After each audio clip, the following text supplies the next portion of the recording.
Welcome to the Lovestead. Hello, welcome back to Lady Lovestead Reads. My name is Jessica. This is the vlog.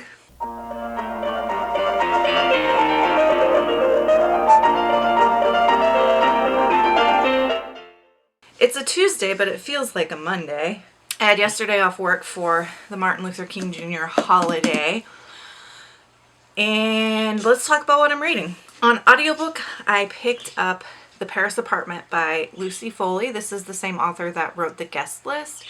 And in The Paris Apartment, a woman is visiting her brother at his Paris apartment. He is an investigative journalist living in this apartment where all these shady things are happening. It's a multi-perspective book, and it gives the perspective of the different people living in this apartment complex, which is interesting.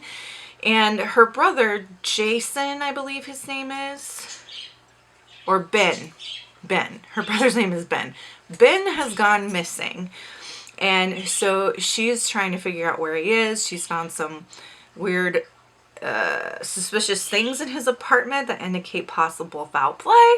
And so it's about her just going to these different neighbors, trying to figure out where her brother is. I have a degree in French. My bachelor's degree is in French. I studied abroad in France. So I really love anything set in France, and anything that's kind of francophone and involves like the French language and culture and things like that. So it's a fun ride in that sense. I really enjoy being back in France, hearing about Paris, and every now and again we do get a little bit of French spoken, which is nice. It's an audiobook. Okay, one thing about the audiobook that I'm not loving though, the accents are terrible. Terrible. I would have rather read this book without the narrator using or attempting to use French accents with some of the characters. Like, they're just really bad accents, especially since one of the characters actually supposed to be from, I think it's Russia or a Slavic nation. So her French accent has a touch of Slavic accent in it.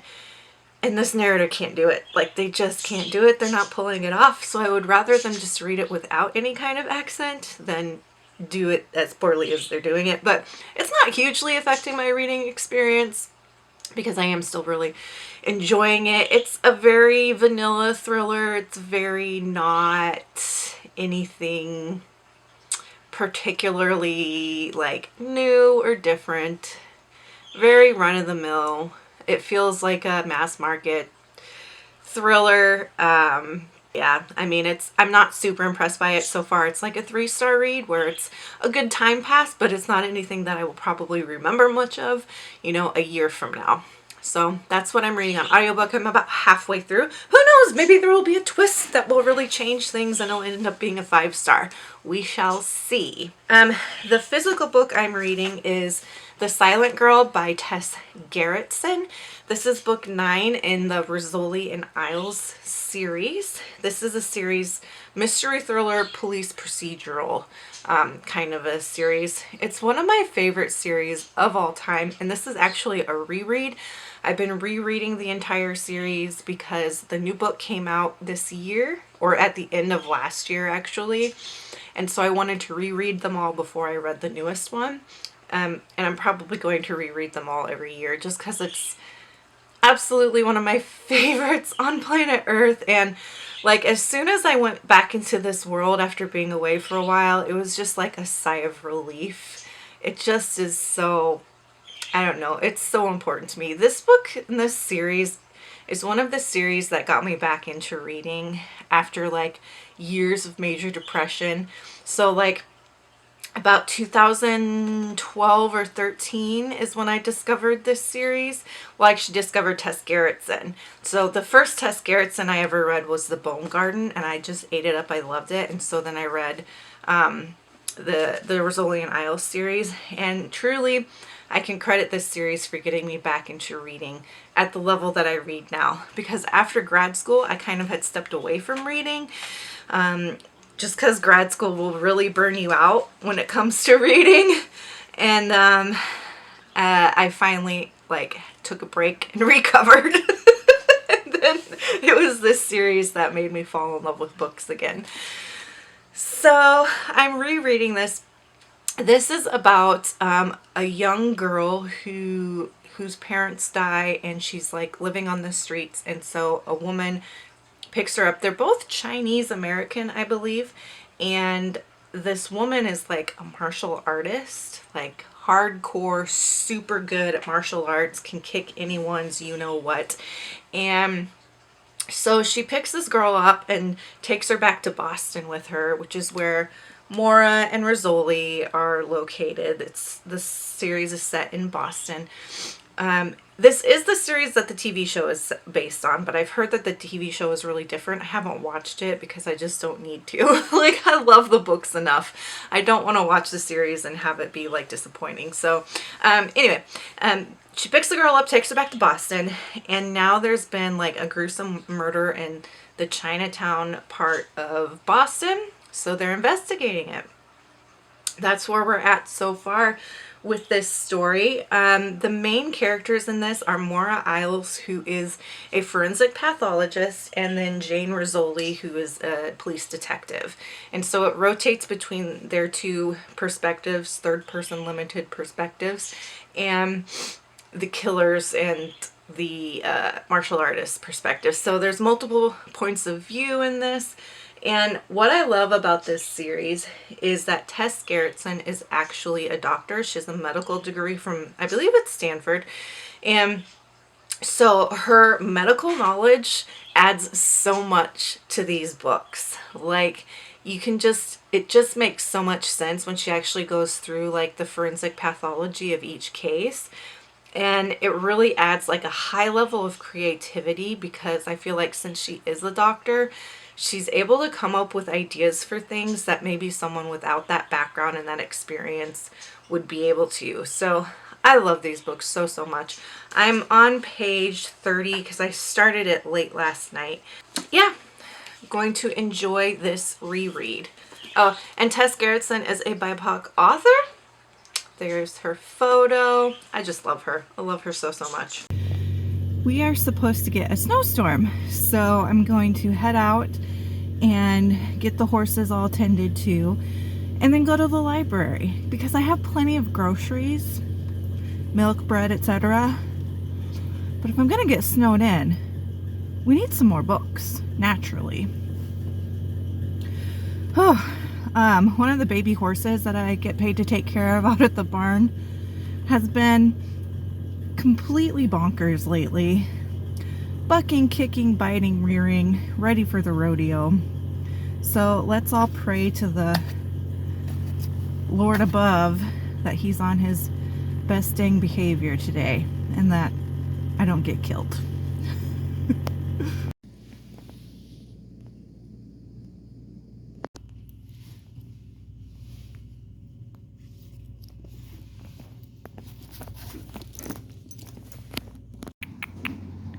Hims was a very good boy, weren't you? Say, I didn't bite or kick or buck or rear. I was very good.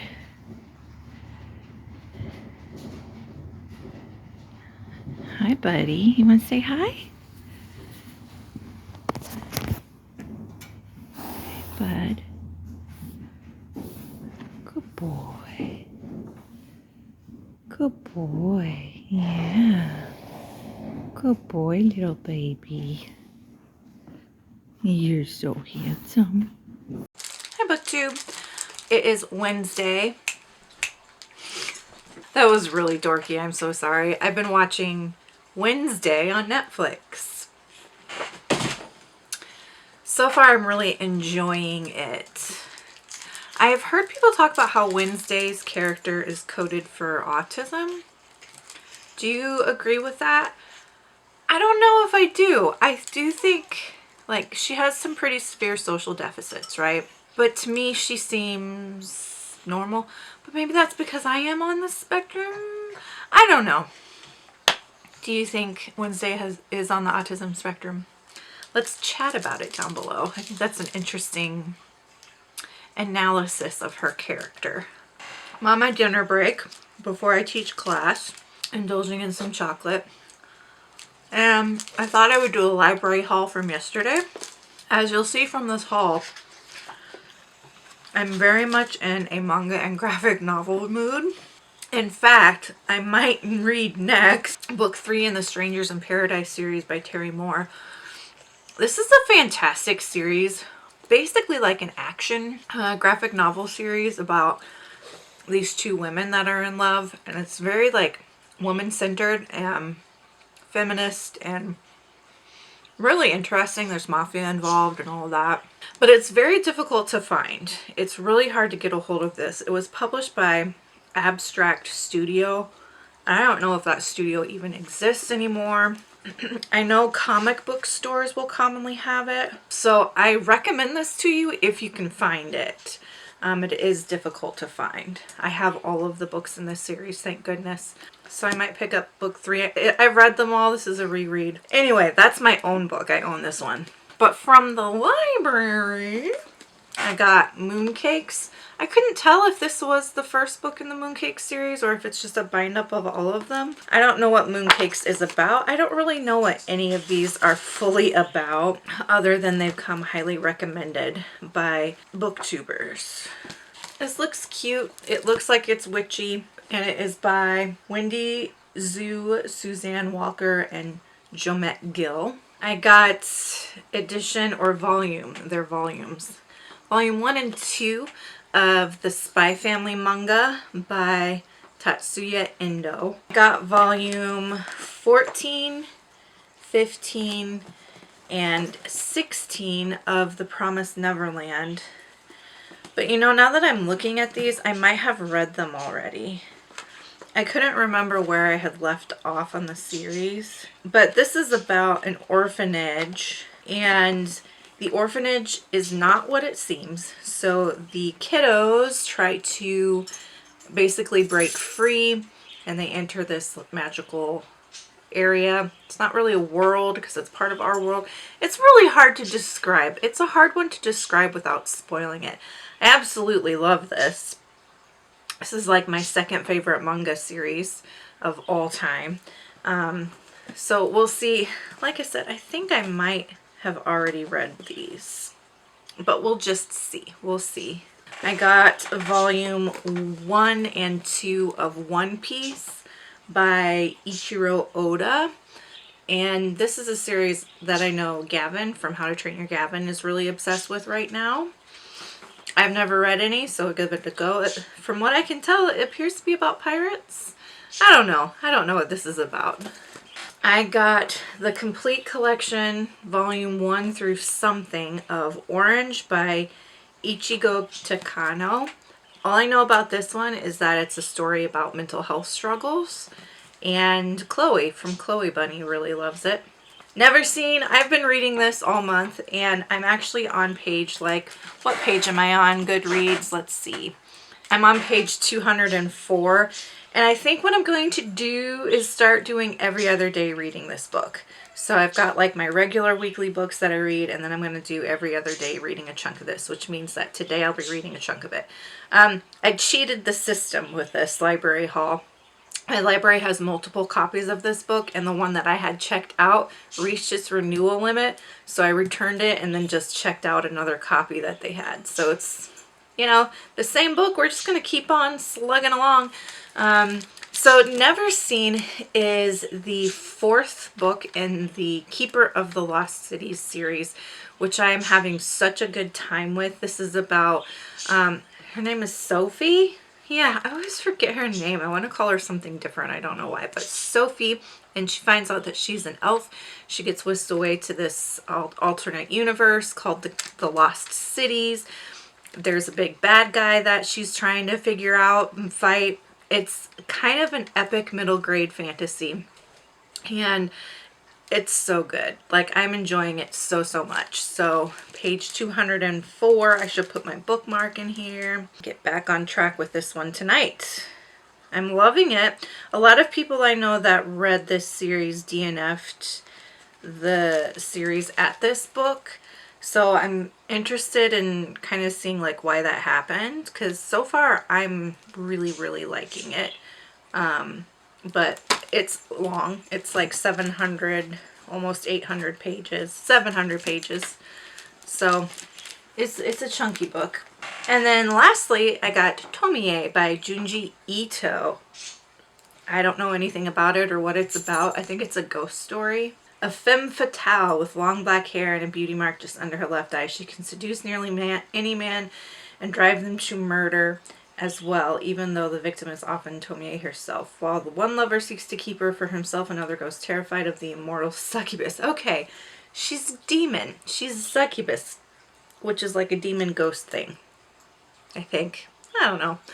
I've heard nothing but good things about Junji Ito. I know that there's an animated series coming out on Netflix based on some of Junji Ito's stories and art. And I need to get on the Junji Ito bandwagon. All of the vamps at the Lair, which is janagaton's Patreon, all of the vamps there read Junji Ito and love, love, love their work. So jumping on the train, the Junji Ito train. That's what I got from the library. Like I said, I'm having a little bit of a manga graphic novel moment here, just wanting to get back into them.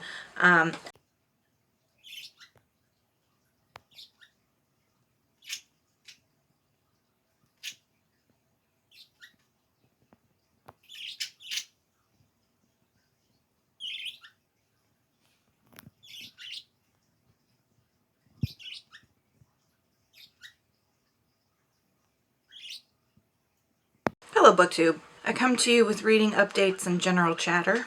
Yesterday I filmed and edited my best of 2022 video, and I always think it's really interesting in those videos how when you review your year in reading, you get a really interesting sense of where you were at that year, like in terms of what you're thinking about and your headspace. And like I had like two major themes in my reading last year. The first was on like death and dying and thinking about, you know, when you're at the end of your life, what will signal to you that you have lived a full life so that you can die feeling satisfied and like at peace and all of that. And like, what does it mean to live a full life? How do we really have genuine meaning and love? My phone is going off. I have 1,000,001 people needing things from me today. So just ignore the beeps and the pings and the pongs that you're hearing. But, where was I going with that? Oh yeah, so that was the first theme, was that idea of like, what does it mean to live a meaningful life so that when you die, you know that you've done everything you could to follow your dreams, to love others, to have beautiful relationships with people, to fully experience your experiences, to be present, to feel your feelings, right? Like, what does that mean and how do we do that? And a lot of the books that I listed in my top reads of the year cover that. Like, one that comes to mind in particular is We Spread by Ian Reid. That is a really big theme of that book, and just such an important thing. And I'm still thinking about it. I don't think that that's going to stay in 2022. That's something that's really weighing heavily on me, especially since my father passed in October. It's just something I've been really thinking about for myself. Like, it makes it very real that we're not going to be here forever. Everything is temporary. And, you know, what are you going to do with the time you're given? It's just the question that I ask myself every single day. And like really thinking about like every minute of every day, how am I spending that? How am I living that? How am I experiencing it? How am I showing up for it? So that was a big theme of my reading. And then the second major theme was capitalism and overwork and worker exploitation and work addiction. And that also shows you something that I struggle with, which is overwork. I'm always overworked, and a lot of it's my fault, and some of it's not. Like, some of it's circumstantial. I am not someone who has anyone to fall back on. I take care of myself, and I don't have a soft place to land. I never have, really. I don't have family who will necessarily cover for me. I don't have a partner who will cover for me. I don't have, I don't have a backup. I don't have anyone who will be like, okay, if you get sick, I will step in for you and take care of things. It's all on me. And in addition to that, I have a small farm that I take care of. I have a little zoo of animals, and these animals depend on me for their welfare and their well-being. I really believe in the forever home concept and commit to taking care of every animal I take in for their entire life. So not only do I not have like a soft place to land, but I also have a lot of people and creatures depending on me for their well-being. And it can be a lot of pressure to always be working and always be bringing home the bacon and always be chasing after financial security. It is a constant thing that I strive for, is to always have more and more and more financial security. And that often ends up being or showing up as work addiction and just constantly working. And so in this past year, those two ideas have really come to a head for me. Because if you're constantly working, are you living a meaningful life? So it's something I'm really wrestling with right now. And it definitely showed through in my favorite books of 2022. My favorite books of 2022 all addressed something within that in some way. So that's just my reflection on my end of the year video. It should go up here today. So it'll already be posted by the time you see this vlog. Reading updates. I have made some progress on Neverseen. I'm loving it. I don't really know what to say. It's good. This one is really quotable. I actually, instead of putting in post-it notes, I took some photos of some of the quotes that I really like, so let me pull them up. So far, the Keeper of the Lost Cities series hasn't been super quotable, but this one has been. So this is page 118. Sophie's talking to a gnome about how she feels like an outcast. And so the gnome says, something has happened, and Sophie's blaming herself for it, okay? So the gnome says, someday we'll finally be able to prove it, but that doesn't mean you should put the blame on yourself. She took Sophie's hands, and her green thumbs felt warm and smooth, like stones heated by the sun. You are a sprout fighting to take root among the rocks of our world.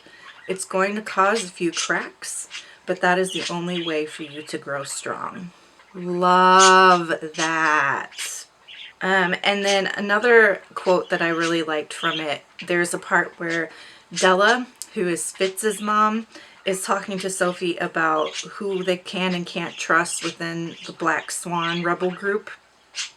And she says, there are many shades of trust, Della said, and most of them are gray. But I've decided to hope for the best. And then, okay, the last quote I'll share with you on page 63. Keith and Sophie are talking about something that they've gone through with another character, and they're talking again just about looking back on the past and can you trust your hindsight? And Sophie says, you can't do that, Keith. Adeline told me once that hindsight is a dangerous game. The clues seem too obvious when you know what to look for. Isn't that the truth? It's so good. I'm really loving it. Where am I at in terms of page numbers? I'm on page 270. 270 out of 700. Slowly making my way through. I am finding this every other day thing working out pretty well. Where every other day I read the big book. And then on the opposite day I read the smaller book that I'm reading. And that seems to be working out because it keeps me engaged with the big book. So like, one strategy I had tried was reading a big book, like reading 100 pages, putting it down, and reading an entire other book, and then picking it back up. But I found when I did that, I would lose engagement with the big book. So by doing it every other day, I'm still staying engaged with the story in the bigger book. So the other smaller book that I'm working on is The Silent Girl by Tess Gerritsen. I'm on page 126 of that one. And so what happens in this is there is a murder in Chinatown of Boston, and everything seems to be connecting back to this massacre that happened at a restaurant called the Red Phoenix back in the 90s. And when this massacre occurred, the police blamed it on a murder-suicide, like the cook at this Chinese restaurant killed everyone and then killed himself. But one of the characters in this book, her husband was killed in that massacre, and she was friends with the cook, and she's like, no, he would have never done that. That was an easy thing to do, to blame the crazy Chinese man. And so there's like talks of racism within that assumption, right? And so Iris is her name, and she's trying to continually prove that the cook, Wu, was innocent and that he didn't actually kill everybody. So now they're opening up the investigation again and looking at it, and there's like these weird connections that are happening. There is a dead body found in Chinatown, and she had a GPS in her car, and both addresses connect to people that were involved in that massacre. And so it's a pretty good a twisty turny murder mystery police procedural. I am enjoying it. Some of the major themes that they're addressing here would be like racism, police profiling, Asian hate, right?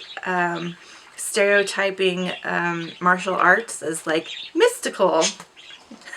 So a lot of it does address like racism towards Asian American communities in the United States, and talks a lot about how Chinese Americans have been disenfranchised in various ways. Talks about how some of these small Chinese communities function, like even in terms of language, like there's Cantonese Chinese, and then there's Mandarin Chinese, and then there's even more regional dialects, and this talks about those different dialects and how even within a Chinatown community in Boston, some families can't understand the other family because they speak different dialects of Chinese. So it's good. I mean, I'm really liking it. This is one of my favorite series, so of course I'm going to enjoy it. But that's where I'm at with that, where I'm at with my reading. Is that snow? Yeah? Snowing? What did you think? Is that nice and cold? Yeah, baby.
Hello, I have to go pick up a grocery order here in a few minutes, but I wanted to check in because last night I finished The Paris Apartment by Lucy Foley.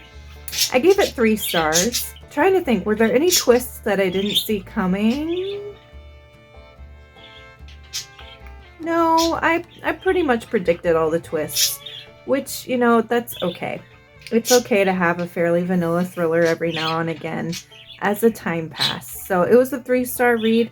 I'll probably read more of Lucy Foley's work because I really love The Guest List, and The Guest List I did not guess the twists in it. So yeah, 3 stars for that. On audiobook next, I picked up The Soul of a Woman by Isabel Allende. And this is a memoir, and I don't like it so far. I don't like it. I'm about 20% in, and Allende is really tap dancing on turfdom, trans exclusive, radical feminism. Really tap dancing on it. Talking about gender and how she says, we know that gender is fluid, but I am only going to talk about it in terms of men and women. Okay. And then she starts talking about how what an amazing privilege it is for women to be able to have children and why it's so cool that women get to do that, but men can't. And in my head, I'm thinking, yeah, they can. There are men who have uteruses. So, I don't know. I'm really not liking that. I will keep, it's a short book. It's only like 4 hours on audio. So I'll be able to finish it when I clean stalls this afternoon, but it's kind of making me feel icky. It's giving me the ick, as we say. So, I don't know. We'll see where it goes. Hi, BookTube friends. I'm going to go ahead and wrap up my vlog. I did not finish, it's Monday, by the way. I did not finish The Silent Girl. I'm halfway through, and I did not finish Neverseen. Also halfway through. They're both going well, but I'll probably finish one of them in the next vlog. I did finish Heart of a Woman by Isabel Allende, and it redeemed itself. So I like the memoir parts of that book. Like, she talked about what it means to age, stuff I talked about earlier. So like aging, what it means to age gracefully, what it means to live your life to the fullest every single day, all of your days, death and dying, all of that. She had a really great passage about that. And it was good.